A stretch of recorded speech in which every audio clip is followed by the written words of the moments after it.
Bapak, Ibu, saudara-saudari, adik-adik kaum muda yang terkasih, jumpa lagi dengan saya, Pastor Jack Buran SSCC dari Rumah Retret Batam Oasis Center. Kembali pada hari ini kita merenungkan firman Tuhan. Mari kita siapkan hati untuk mendengarkan firman Tuhan. Tuhan sertamu dan sertamu juga. Inilah Injil Yesus Kristus menurut Santo Markus. Dimuliakanlah Tuhan.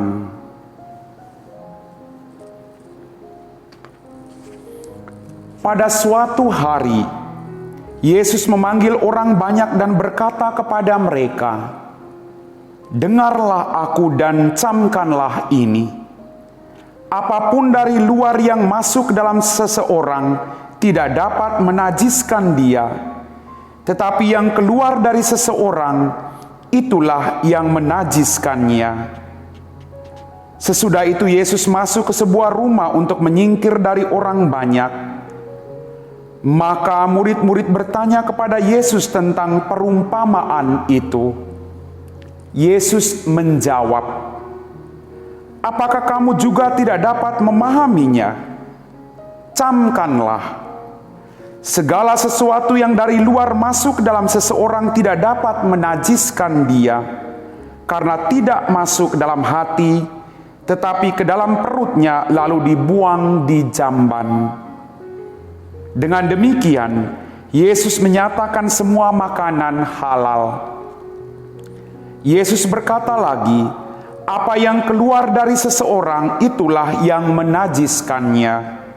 Sebab dari dalam hati orang timbul segala pikiran jahat, persinahan, keserakahan, kejahatan, kelicikan, hawa nafsu, iri hati, hujat, kesombongan, kebebalan. Semua hal-hal jahat ini timbul dari dalam dan menajiskan orang." Demikianlah Injil Tuhan.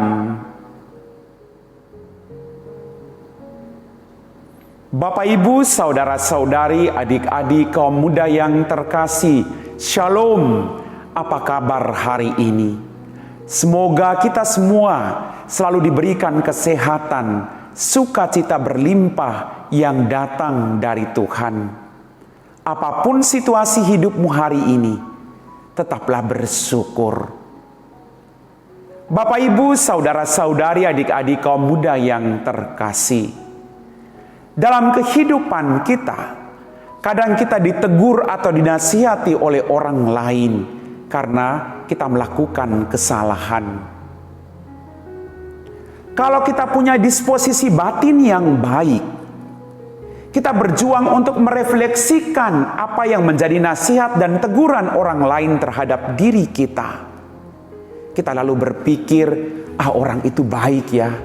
Ketika saya melakukan kesalahan, dia masih memperhatikan saya dengan menegur saya agar saya menjadi pribadi yang jauh lebih baik.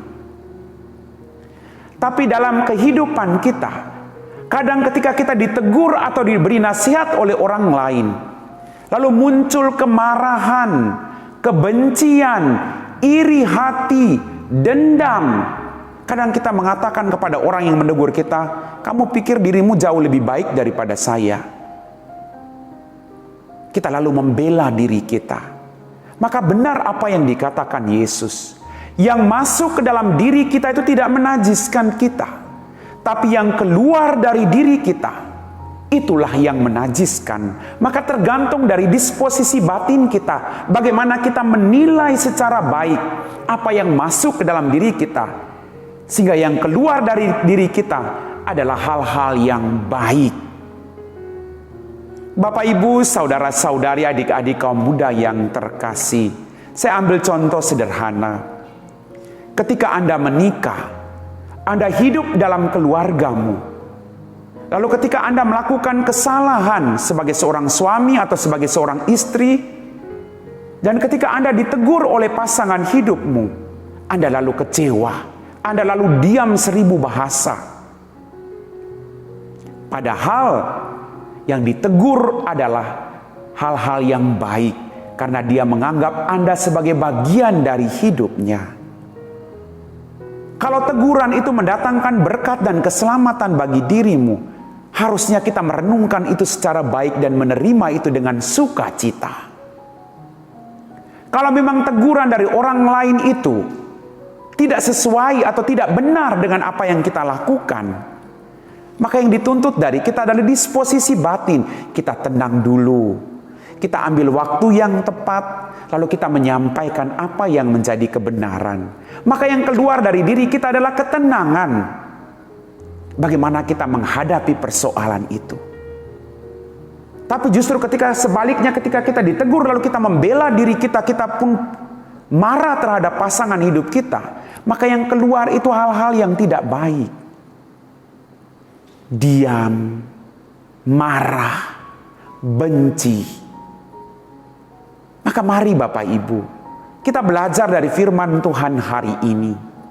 Kita berjuang untuk punya disposisi batin yang baik, sehingga apapun yang datang dari luar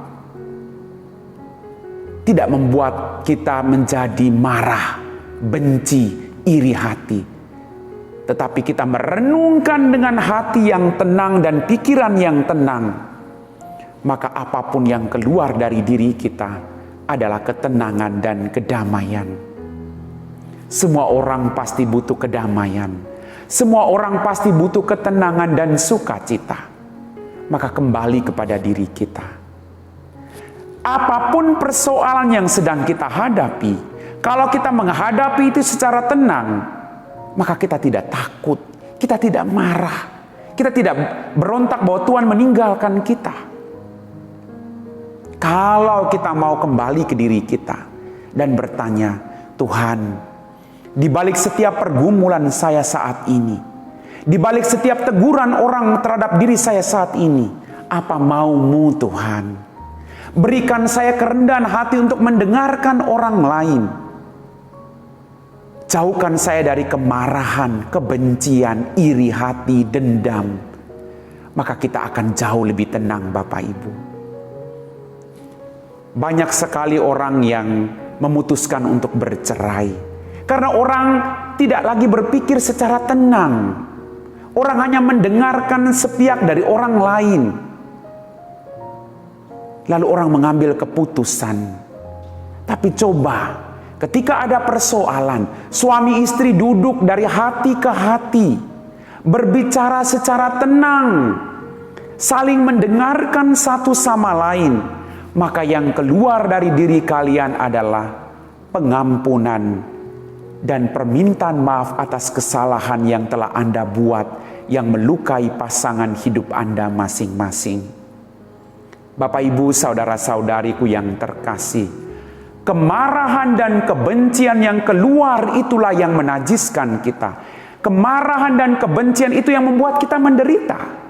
Karena kemarahan dan kebencian, iri hati, dendam, itu sampah yang tidak berguna dari dalam diri kita, yang harus kita buang. Tidak perlu kita simpan di dalam diri kita, karena akan membuat kita menjadi pribadi-pribadi yang tidak berkembang. Tuhan ingin agar kita menjadi pribadi-pribadi yang punya disposisi batin yang jauh lebih tenang, agar apapun yang masuk ke dalam diri kita dan apapun yang keluar dari diri kita tidak menajiskan kita. Maka yang dituntut dari kita adalah ketenangan. Tuhan selalu mengajak Anda dan saya untuk apapun situasi hidup kita, untuk apapun pergumulan hidup kita, apapun persoalan hidup kita, kita diajak oleh Tuhan untuk jauh lebih tenang. Maka yang keluar dari diri kita adalah hal-hal yang tidak mencelakakan diri kita dan orang lain, tapi mendatangkan berkat bagi kita semua. Mari Bapak Ibu, adik-adik kaum muda yang terkasih, adik-adik kaum muda, kalau Anda ditegur oleh orang tuamu, yang masuk tidak menajiskanmu, maka punya disposisi batin yang baik. Anda harus berpikir, teguran orang tua membawa keselamatan bagi saya, maka yang keluar dari dirimu adalah hal-hal yang penuh dengan berkat dan sukacita, bukan kemarahan dan kebencian. Tidak ada orang yang menegur kita karena dia membenci kita. Tapi kalau orang menegur kita dan itu memang benar, teguran itu sesuai dengan apa yang kita lakukan, mari kita berbenah diri. Kita mengubah diri kita agar kita juga menjadi berkat-berkat bagi orang lain. Teguran memang tidak mengenakan, tapi kadang teguran mendatangkan berkat bagi saya dan Anda. Karena kita mampu membenah diri kita, kita kembali ke diri kita, memperbaiki diri kita, agar kita bertumbuh menjadi pribadi-pribadi yang penuh dengan berkat dari Tuhan. Amin.